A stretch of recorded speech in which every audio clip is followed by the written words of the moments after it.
नमस्कार शेतकरी मित्रांनो, पीक विम्याच्या ऑफिशियल यूट्यूब चॅनलवर तुम्हा सगळ्यांचं स्वागत आहे। तर मित्रांनो, या चॅनलवरती तुम्हाला बघायला मिळणार आहे पीक विमा संबंधित लेटेस्ट अपडेट। सोबतच हा पीक विमा तुम्हाला प्रत्येक जिल्ह्यानुसार किती किती मिळणार आणि सोबतच तुमच्या मोबाईलवर तुम्ही कसं चेक करायचं की तुम्हाला हा पीक विमा प्रत्येकी जिल्ह्यानुसार किती किती इथं मंजूर झालेला आहे।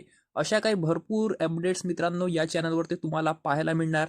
त्यासाठी चॅनलला प्लीज सबस्क्राईब करून ठेवा। तर मित्रांनो, आजच्या व्हिडिओमध्ये आपण जाणून घेऊ महाराष्ट्रातले काही 13 जिल्हे ज्या जिल्ह्यांना पीक विमा मंजूर झाला आहे तब्बल 23,000वर।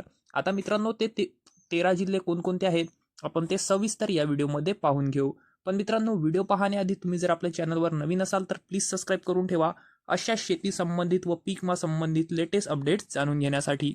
तर चला मग मित्रांनो, व्हिडिओ सुरू करूयात। तर इथं सगळ्यात प्रथम जिल्हा मित्रांनो तो आहे अहिल्यानगर। आणि अहिल्यानगरला प्रत्येक एकराला मंजूर झालेला पीक विमा आहे हा झालेला आहे 23,400 रुपये।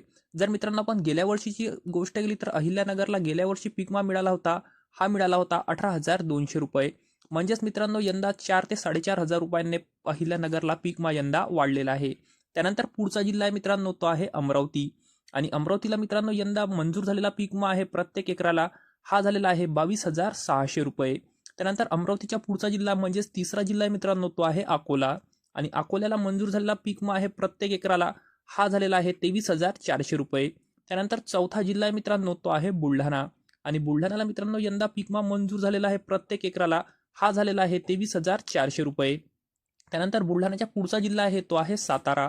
आणि साताऱ्याला इथं प्रत्येक एकराला मंजूर झालेला पीक विमा आहे हा झालेला आहे 15,000 रुपये। त्यानंतर याच्या पुढचा जिल्हा आहे मित्रांनो तो आहे जालना। आणि जालन्याला मित्रांनो यंदा पीक विमा मंजूर झालेला आहे प्रत्येक एकराला हा झालेला आहे 23,400 रुपये।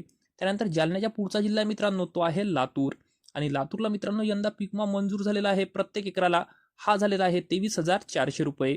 त्यानंतर लातूरच्या पुढचा जिल्हा आहे तो आहे वर्धा। आणि वर्ध्याला मित्रांनो यंदा पीक विमा मंजूर झालेला आहे प्रत्येक एकराला हा झालेला आहे 23,000 रुपये। त्यानंतर वर्ध्याच्या पुढचा जिल्हा आहे मित्रांनो तो आहे वाशिम। आणि वाशिम जिल्ह्याला यंदा पीक विमा मंजूर झालेला आहे प्रत्येक एकराला हा झालेला आहे 23,400 रुपये। त्यानंतर वाशिमच्या पुढचा जिल्हा आहे मित्रांनो तो आहे यवतमाळ। आणि यवतमाळला मित्रांनो यंदा पीक विमा मंजूर झालेला आहे प्रत्येक एकराला हा झालेला आहे 23,400 रुपये। जर मित्रांनो आपण यवतमाळची तर गोष्ट केली तर यवतमाळला सुद्धा 4 ते 4,500 रुपयांनी यंदा पीक विमा वाढलेला आहे। त्यानंतर या पुढचा जिल्हा आहे मित्रांनो तो आहे नांदेड। आणि नांदेडला मित्रांनो यंदा पीक विमा मंजूर झालेला आहे प्रत्येक एकराला हा झालेला आहे 23,400 रुपये। त्यानंतर या व्हिडिओचा सगळ्यात शेवटचा जिल्हा आहे मित्रांनो तो आहे हिंगोली।